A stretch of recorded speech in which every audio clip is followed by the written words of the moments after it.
کو اپنے گھر میں محسوس کر سکو گے؟ کہ مولا ہم یہ سب کرتے ہیں، بتائیے محسوس کیسے کریں؟ کہ جب تمہیں خوشبو آئے اور پتہ نہ چلے کہاں سے آ رہی ہے، سمجھو مہدی تمہارے قریب۔ آپ اٹھانا خیرات مانگنا، میں تم سے مخاطب ہوں۔ جب خوشبو آئے اور تمہیں پتہ نہ چلے کہ کہاں سے آ رہی ہے، سمجھ جاؤ کہ مصطفیٰ کا 12واں جانشین تمہارے قریب ہے۔ کہ جب بچہ بلا وجہ رو رہا ہو اور روتے روتے ایک دم مسکرانا شروع کرے، سمجھو قائم کو دیکھ رہا ہے۔ آپ صلی اللہ علیہ وسلم، آپ ہمیشہ زندہ باد رہے۔ جن بندوں کے مسلح آباد ہیں جو اپنے اعمال کو قضا نہیں کرتے، اگلا فکرہ ان کے لیے پڑھنے لگو۔ مولا فرماتے ہیں یاد رکھو، جب تمہارے ذہن میں گناہ کرنے کا خیال آئے اور تم گناہ کرتے کرتے ایک دم اس گناہ کو ترک کر دو، تو سمجھو مہدی نے آ کے تمہارے ذہن کو کہہ دیا ہے کہ گناہ نہ کرنا۔ یار اپنے کرداروں کو تو درست کرو، پھر دیکھو کہ کیسے امام زمانہ ہر وقت تمہارے ساتھ ساتھ ہوتے ہیں۔ علی کی عزت کی قسم، بندے کہتے ہیں اگر امام غیبت میں ہے تو کوئی اور دلیل؟ میں نے کہا اللہ نے سورہ نساء میں محمد مصطفیٰ کو کہا وَجِئْنَا بِكَ عَلَىٰ هَؤُلَاءِ شَهِيدًا، اے محمد ہم ہر امت پر، آپ کے چہرے انتظار میں ہیں کہ میں اس بی بی کے فضائل پڑھوں جس کا آج جشن ہے۔ پیر کاظم شاہ جی میں پڑھوں گا، لیکن اگر یہ اس جملے پر میرے مطابق بول پڑے جیسے میں چاہتا ہوں، اے مصطفیٰ ہم ہر امت پر ایک گواہ لائیں گے اور پھر ان گواہوں پر آپ کو گواہ بنائیں گے۔ صحابہ نے پوچھا یا رسول اللہ ہر امت پر گواہ کون ہوگا؟ کہا ہر امت کا نبی۔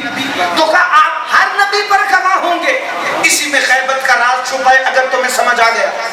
آپ ہر نبی پر گواہ ہوں گے؟ مصطفیٰ نے فرمایا بے شک۔ اللہ فرمانے نا فَكَيْفَ إِذَا جِئْنَا بِكَ، یاد کرو اس وقت کو جب ہم گواہ بنائیں گے تمہیں ہر ایک گواہ پر۔ یہ ماضی کی بات نہیں، مستقبل کی بات ہے۔ اس کا مطلب اللہ نے قرآن میں بتایا ہے ہر وہ شخصیت محمد ہے جو ماضی اور مستقبل سے بھی واقف ہو۔ تمہیں گواہ بنائیں گے ہر ایک نبی پر۔ علی کی عزت کی قسم جو کیفیت ہے یہ جملہ پڑھنے سے پہلے وہ غیبت امام زمانہ میں ان کے منتظرین سے سوا بہتر اور اس کیفیت کو جان سکتا ہی کوئی نہیں۔ رسول اللہ نے فرمایا اس لیے کہ میں ہر نبی سے پوشیدہ رہ کر ان کے اعمال کو دیکھ رہا تھا، میں ہر نبی سے پوشیدہ رہ کر ان کی تبلیغ کو دیکھ رہا تھا، اس لیے تو اللہ مجھ محمد مصطفیٰ کو ہر ایک نبی پر گواہ بنا کے لائے گا۔ کہ یا رسول اللہ آپ نے آدم کو بھی دیکھا ہے؟ فرمایا ہاں۔ یا رسول اللہ آپ نے نوح کو بھی دیکھا ہے؟ فرمایا بالکل دیکھا ہے۔ کہا آپ نے ابراہیم کو آگ میں جاتے ہوئے بھی دیکھا ہے؟ کہا ابراہیم کو آگ میں جاتے ہوئے بھی دیکھا ہے۔ پھر علی کو اسے بچاتے ہوئے بھی دیکھا ہے۔ کہا آپ نے موسیٰ کو طور پہ جاتے ہوئے دیکھا ہے؟ کہا موسیٰ کو طور پہ جاتے ہوئے بھی دیکھا ہے، علی سے باتیں کرتے ہوئے بھی دیکھا ہے، کہ یوسف کو کنویں میں گرتے ہوئے دیکھا ہے، کہ دیکھا ہے، اور علی کو اسے بچاتے ہوئے بھی دیکھا ہے۔ کہ آپ نے یوسف کو مصر کے تخت پر دیکھا ہے، کہ مصر کے تخت پر بھی دیکھا ہے، اسے تخت پہ بٹھانے والوں کو بھی دیکھا ہے، کہ عیسیٰ کو مردہ زندہ کرتے دیکھا ہے، کہ مردہ زندہ کرتے بھی دیکھا ہے۔ محمد نے اسے مردہ زندہ کرنا سکھایا بھی ہے، کہ صالح کی روٹنی دیکھی ہے، کہ صالح کو روٹنی دی بھی ہم نے ہے، دیکھی بھی ہم نے ہے، اور قیامت میں ہم شاہد بھی اس سے بن کے آئیں گے۔ یعنی مصطفیٰ نے بتایا کہ میں آدم سے عیسیٰ تک کو پردے میں رہ کے دیکھ رہا تھا اور اب ان کا گواہ بن کے آؤں گا۔ کہ صرف میں نہیں، میرے علی سے لے کے مہدی تک آدم سے پہلے تھے، حشر کے بعد ہوگے، اور میرا 12واں جانشین تمہیں پردے میں رہ کے دیکھے گا بھی، تمہارے اعمال کی گواہی بھی دے۔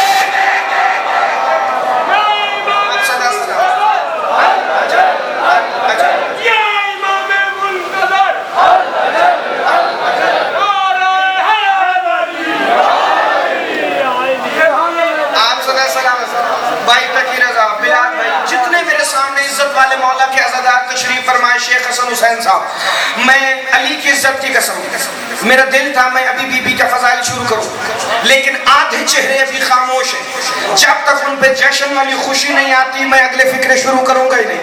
لوگ اسی کے انتظار میں، پھر جس کا انتظار ہم کر رہے ہیں اس کے غیبت پہ ایک دلیل اور سننا. اللہ نے قرآن میں فرمایا بسم اللہ الرحمن الرحیم ان اول بیت وضع للناس للذی ببکۃ مبارکا وہدی للعالمین.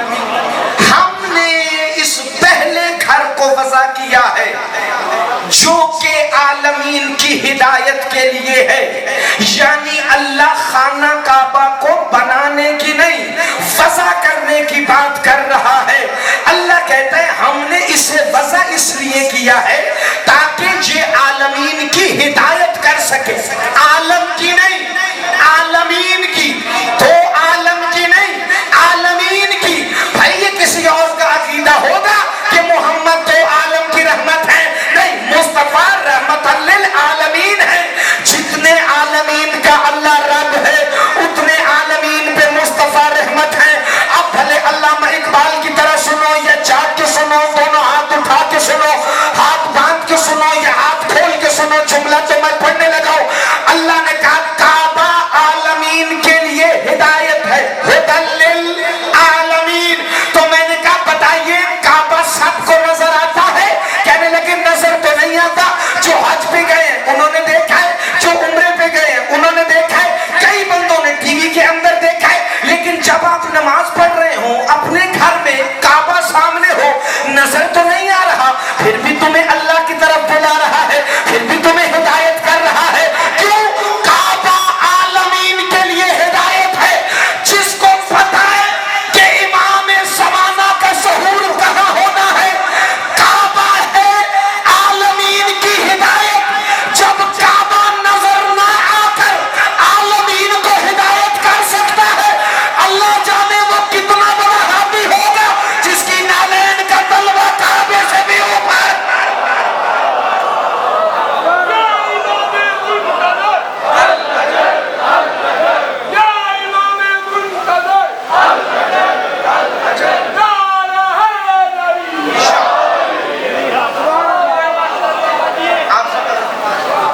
اللہ جانے اگر کعبہ پیر نجم شاہ جی عالمین کے لیے ہدایت ہے تو وہ شہنشاہ کتنا بڑا ہادی ہے جس کی نالین کا تلوہ کعبے کی چھت کو مس ہو رہا ہوگا. اور وہ کیوں آئیں گے کعبہ میں امام زمانہ؟ چلو میں جشن شروع کرنے سے پہلے ایک فکرہ موضوع اور دے دوں. کیوں آئیں گے میرے ولی العصر مولا کعبہ پر؟ شیخ صاحبان کبھی سوچے منتظرین امام زمانہ نے کیوں؟ اپنے وقت کا علی ہے، اپنے وقت کا حسن ہے، اپنے وقت کا حسین ہے، اپنے وقت کا عباس ہے. جسے سمجھ آئے وہ بندہ بولے. کعبہ کو رسول کے بیٹوں کے قدموں کی اتنی عادت ہو گئی ہے کہ اب کعبہ بھی انتظار میں ہے. جتنی آہستہ آپ کی بات ہے اتنا ہلکا یہ جملہ تھا نہیں. آپ صدا جی اللہ آپ کے بیٹوں کی زندگی کرے. یہ اب مسکراہٹیں پھیل گئی ہیں، یہی جشن کے لیے ماحول میں چاہتا تھا. اور اسی جملے سے متصل کر کے میں بزرگوں کی دعائیں لینے لگا ہوں. بالکل 10 سے 12 منٹ آپ کو زحمت اور دینی، چونکہ مصائب کل سے شروع ہوں گے. آج آپ اور ہم مل کے بی بی کی آمد کا جشن منائیں گے. کیوں آئیں گے کعبہ میں مولا؟ 13 رجب علی مولا کعبہ میں آئے. 16 رجب کعبے کا دروازہ کھلا، رسول علی کو لے کے باہر آئے. بتوں کو توڑنے محمد مصطفیٰ کے کندھوں پر علی مولا خانہ کعبہ میں آئے. پھر وَآذَانٌ مِّنَ اللَّهِ وَرَسُولِهِ إِلَى النَّاسِ يَوْمِ الْحَجِّ الْأَكْبَرِ کی آیت لے کر سورہ توبہ کے مبلغ بن کے علی پھر بتوں سے کعبے کا قبضہ چھڑوانے کے لیے ایک دفعہ آئے. اور آ کر جو مشرک وہاں آستینوں میں بت لے کے پھر رہے تھے ان کو نکالا. پھر کیا ہوا؟ مولا حسن ایک دفعہ علی مولا کی شہادت کے بعد کعبہ آئے. بندوں نے کہا مولا حسن کیا جیسے آپ کے بابا علی کا کعبے پہ اختیار تھا کیا کعبہ آپ کی بھی باتیں مانتا ہے؟ کہ دیکھو مولا حسن نے اللہ کی بارگاہ میں اپنے ہاتھ دعا کے لیے اٹھائے، یا مولا حسن کے ہاتھ اٹھے یا کعبہ کی دیواریں اپنی بنیادوں سے اڑتی چلی گئی. چونکہ کعبہ کو عادت ہے علی کے قدموں کی، علی کے ہاتھوں کی. پھر 8 ذی الحج کو آقا حسین کعبہ میں آئے، لیکن آقا حسین نے حج نہیں پڑھا، اسے عمرے میں تبدیل کر دیا. وہ دن گیا اور پھر اس کے بعد جب تک حسین کی مرضی رہی کعبہ نے کسی حاجی کا حج ہونے ہی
خبیث الولادہ جس کا شجرہ مشکوک ہو وہ کعبے میں آ سکتا ہے؟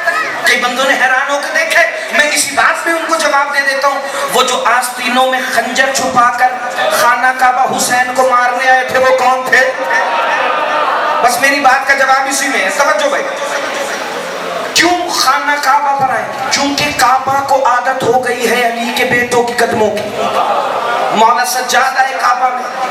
حشام کا دور تھا, سامنے فرزدق تھا. اس نے دیکھا بھیڑ بڑی ہے, کوئی حشام کو رستہ ہی نہیں دیتا.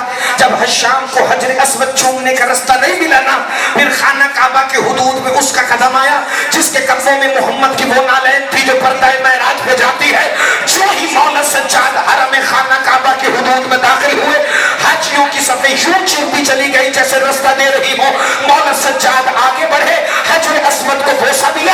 حشام نے کہا یہ کون ہے کہ بادشاہ وقت کو رستہ نہیں ملتا اور اسے رستہ مل گیا ہے؟ فرزدق نے کہا جا, تو اپنے 2 ٹکے کے تخت پہ اترا رہا ہے, یہ 18,000 عالمین کا مالک ہے. یاد رکھنا حشام, تو حجر اسود کا بوسہ لینا چاہتا ہے, حجر اسود آگے بڑھ کے سجاد کے ہاتھوں کو چھوڑ دو.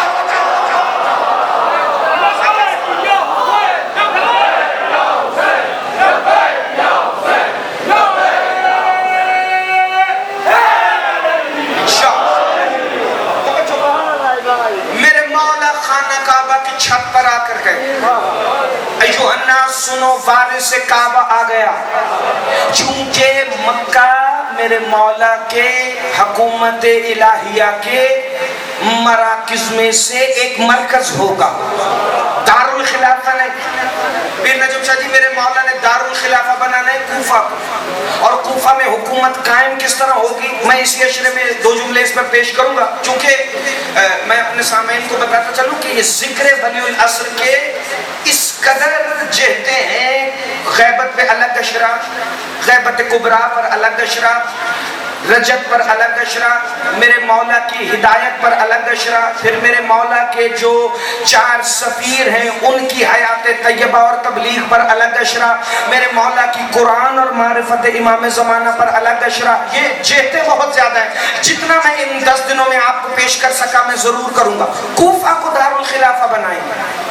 2 مرکز ہوں گے میرے مولا کی حکومت کے, پیر کاظم شاہ جی, مکہ کے علاوہ. دارالخلافہ کوفہ, ایک مرکز مکہ اور دوسرا مرکز ہے قم.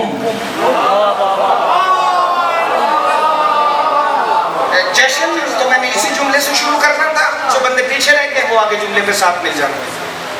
دوسرا مرکز ہوگا قم. ایک اور بات بتاتا چلوں اگر میرے نوجوان دوست حیران نہ ہو, 313 جو میرے مولا کے خاص انصار ہوں گے ان میں سے 12 کا تعلق شہر قم سے ہے.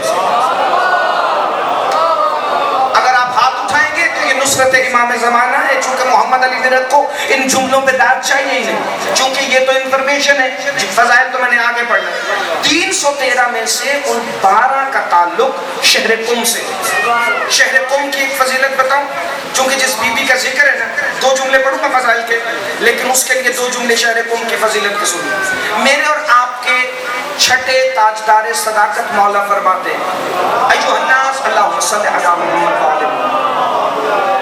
عربی چھوڑوں, صرف ترجمہ کرنے لگا روایت کا تاکہ آپ سب تک پہنچ جائے. انکل امیر مختار, پیر کاظم شاہ جی, نجم شاہ جی, جتنے میرے عزت والے عزادار بیٹھے, شیخ صاحبان, ملک علی رضا صاحب, سفیر مرتضیٰ صاحب, جملہ میری سوچ جہاں ختم ہو جائے گی نا, شاید وہاں سے شروع بھی نہ ہو جو میرے مولا صادق نے ایک جملے میں فرمایا. کہا یاد رکھو جنت کے 8 دروازے ہیں جن میں سے ایک دروازہ شہر قم کی طرف کھلتا ہے.